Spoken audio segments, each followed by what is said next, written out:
It's like the This American Life podcast meets Wolf of Wall Street.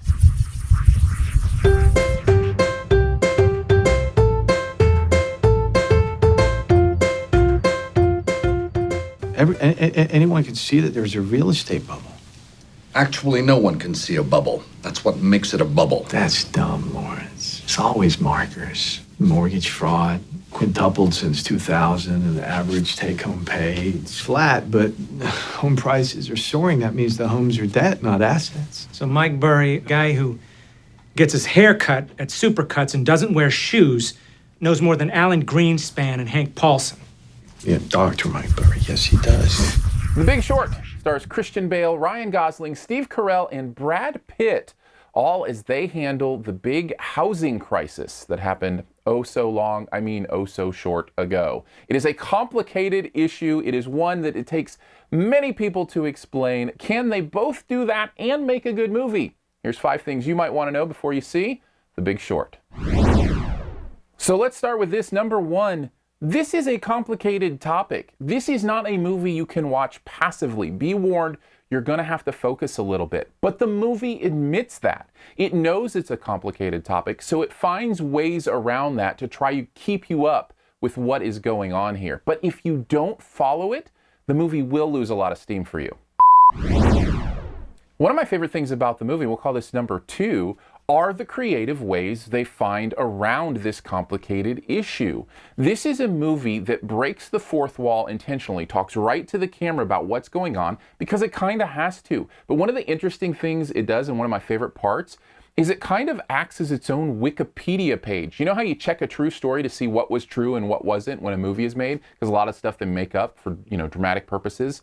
The actors in this movie tell you which stuff was made up and which stuff was real during the movie. I found that very interesting, very compelling, and very creative.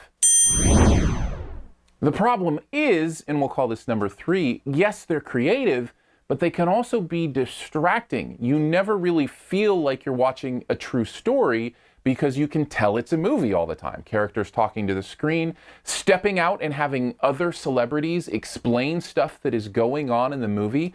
I found that stuff to be clever, but often distracting, and I think that takes points away from the overall experience of going to a film like this. But what I think saves the movie and gives it that final oomph are these performances. Great work all around here by these actors. It is the reason you will see this movie in conversations this award season, because these guys are so good. Especially Christian Bale, I thought was phenomenal as this one guy who saw it all coming before it all happened. That's not to even mention Steve Carell and Ryan Gosling and Brad Pitt and many others who do great work here. Performances are really good in this. Not only that, but the subject material is really worthwhile here. It was criminal what happened with this. The things that bankers did to make money off of the housing system and the way it happened. It is really bad stuff, and it's great to see somebody bringing that to light. It's unfortunate the movie itself kind of paints this picture that there's not a lot we can do about it, but it's good to have that information out there, and maybe it's because it affects me personally, and I'm still dealing with a home underwater in Michigan that I'm trying to sell, that it hits me this way, but I have to tell you, this is valuable stuff to look into. Overall, The Big Short is a really well-acted movie and a well-told but complicated story with creative ways to get that complication through that are both clever and also distracting, but not distracting enough to bring the grade down to any less than a B. Thanks for checking out this Your Movie Friend review. We'll get to the Best Ever Challenge here in a bit, so stick around for that. But first, I want to let you know, if you click the info button up here, you can see much more about Your Movie Friend, what goes on here.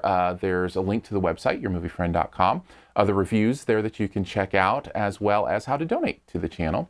You can also subscribe to the podcast. It's called SiftPop, SiftPop, every Friday. A couple of friends and me sift through pop culture to see what's going on with movies, television, and other things as well. You can also find me on Periscope. I Periscope when I come out of films, right after I see them. Aaron Dicer, Aarondicer. Give me a follow there, and we'll have those conversations. Fun stuff. All right, on to the Best Ever Challenge. This is where you name the best movie ever in a particular category. Also try to identify my choice. Let's go with Ryan Gosling movies. What's the best ever Ryan Gosling movie? Mine is the one that had Walter White, Joan from Mad Men, and Poe Dameron. There you go. Take a guess at mine in the comments. Leave your answer there as well. And by the way, the first person to get mine right does get that point. Thanks, and as always, here's 5 extra seconds to hit the subscribe button. It's right down in this corner. Just the little logo right there. That's the Your Movie Friend logo. You just click it.